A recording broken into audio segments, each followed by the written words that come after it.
You won't believe it, but there were brothels next to the monasteries.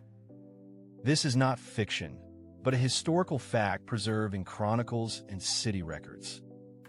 Imagine, a place where holiness and prayer should reign, next to a house of sin. Medieval Europe hides secrets that shock even historians.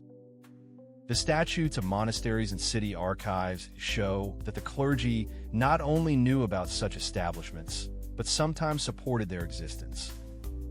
This dark detail reveals to us a completely different side of the life of the society of that time. The church was not only a spiritual center, but also a business. Monasteries owned land, craft workshops, and often sought to control any cash flow. Brothels became part of this economy, obeying not moral principles, but profit. Monasteries made money on something that is unthinkable today.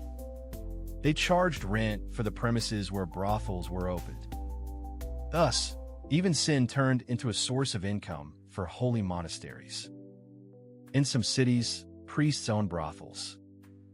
This is confirmed by tax books and official documents, which clearly state that the income went to the church treasury. What today is puzzling was considered part of the system in the Middle Ages. The proceeds from sin went to the maintenance of monasteries and temples. Part of this money was spent on building churches, buying icons, decorating altars. This was the fusion of holiness and vice, which we cannot even imagine. In Italy and Germany, such establishments existed officially. Cities like Florence and Nuremberg knew more than one brothel that belonged to church structures. There, such places were legalized and carefully controlled. Sometimes they were located literally across the wall from the monastery.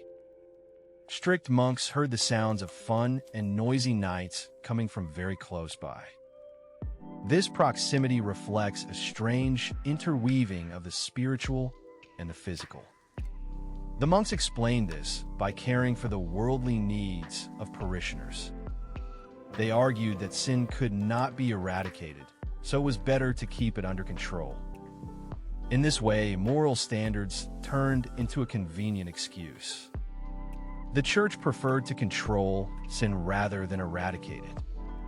In the eyes of the authorities, this meant order rather than chaos. After all, if sin is inevitable, it is better to turn it into a regulated source of income. Documents have preserved records of taxes on brothels. They indicated the amount that the establishment had to pay to the monastery or the city. These figures confirm that the system worked openly and consciously. Even papal decrees sometimes confirmed their existence. Some documents directly established rules for such houses so that they would bring in a stable income. The higher clergy knew about everything and turned a blind eye. The townspeople perceived this as an ordinary part of life. For many, such establishments were as familiar as a market or a tavern. No one was surprised that the church benefited from this.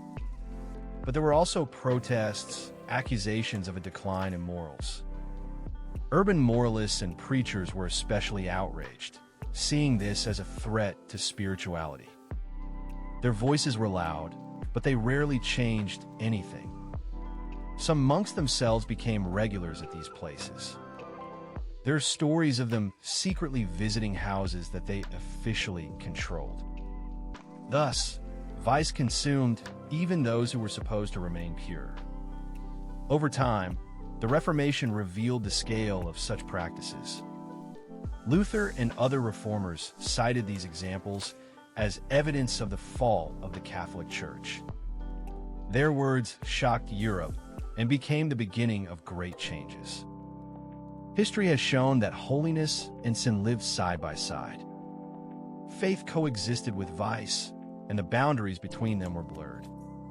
This became a symbol of the double standards of that era. This reminds us that power is always closely connected with temptations. The more power a church or a state has, the stronger the temptation to use it for personal gain. Human nature does not change, and history only confirms this. Think about how much the morality of religion depends on profit. If even monasteries could justify sin in the name of profit, where is the line?